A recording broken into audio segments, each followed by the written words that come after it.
తూర్పుగోదావరి జిల్లా రాజమండ్రి సమీపంలోని వేమగిరిలో ఈ నెల 27, 28 తేదీల్లో టీడీపీ మహానాడు ఘనంగా నిర్వహించేందుకు సిద్ధమైంది.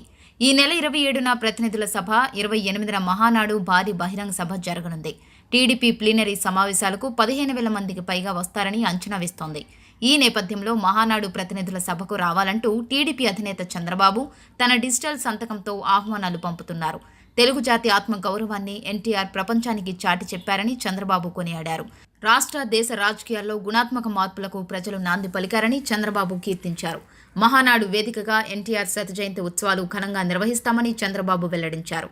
ప్రతి ఏటా ఎన్టీఆర్ జయంతి మే 28న మహానాడు జరుపుకోవడం సంప్రదాయంగా వస్తోందని ఆయన తెలిపారు.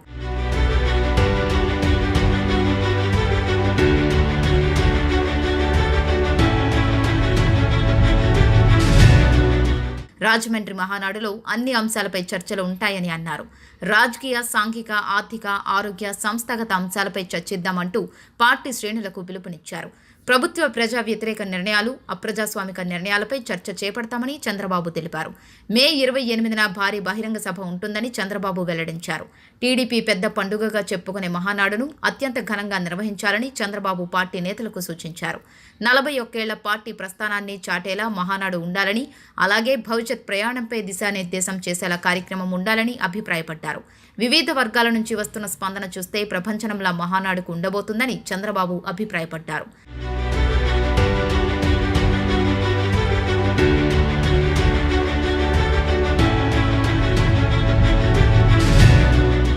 మొదటి రోజు జరిగే ప్రతినిధుల సభకు దాదాపు 12,000 మందికి ఆహ్వానాలు పంపుతున్నట్లు పార్టీ నేతలు చంద్రబాబుకు వివరించారు. జగన్ ప్రభుత్వ తీరుపై చంద్రబాబు తీవ్ర ఆగ్రహం వ్యక్తం చేశారు.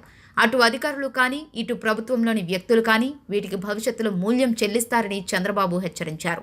జగన్ ప్రభుత్వం అడ్డంకులు సృష్టించినంత మాత్రాన మహానాడు ఆగదని, మహానాడు అనేది పార్టీ పండుగ అయినప్పటికీ ఈసారి ప్రజల నుంచి భారీ మద్దతు లభిస్తుందని చంద్రబాబు అన్నారు. మహానాడుకు సౌకర్యాలు, వేదిక నిర్మాణం, భోజన, వసతి కల్పనలో భాగస్వామ్యం అయ్యేందుకు ప్రజలు స్వచ్ఛందంగా ముందుకు వస్తున్నారని చంద్రబాబు వ్యాఖ్యానించారు.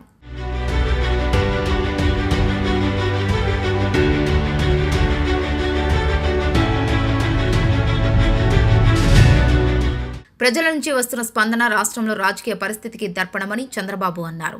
రాయలసీమ పర్యటనకు కూడా పోలీసులు సహకరించలేదని, మహానాడుకు కూడా వారు సహకరించే అవకాశం లేదని చంద్రబాబు తెలిపారు. పార్టీ కార్యకర్తల సహకారంతోనే కార్యక్రమం పటిష్టంగా నిర్వహించుకోవాలని సూచించారు. దీనికోసం ఎప్పుడూ ఉండే టీడీపీ కార్యకర్తల వ్యవస్థను ఉపయోగించుకోవాలని చంద్రబాబు చెప్పారు. మహానాడులో 2 రాష్ట్రాలకు సంబంధించి 15 తీర్మానాలు ఉండే అవకాశం ఉందని, దీనిపై మాజీ మంత్రి యనమల రామకృష్ణుడి నేతృత్వంలో తీర్మానాల కమిటీ ప్రతిపాదనలు సిద్ధం చేస్తుందన్నారు.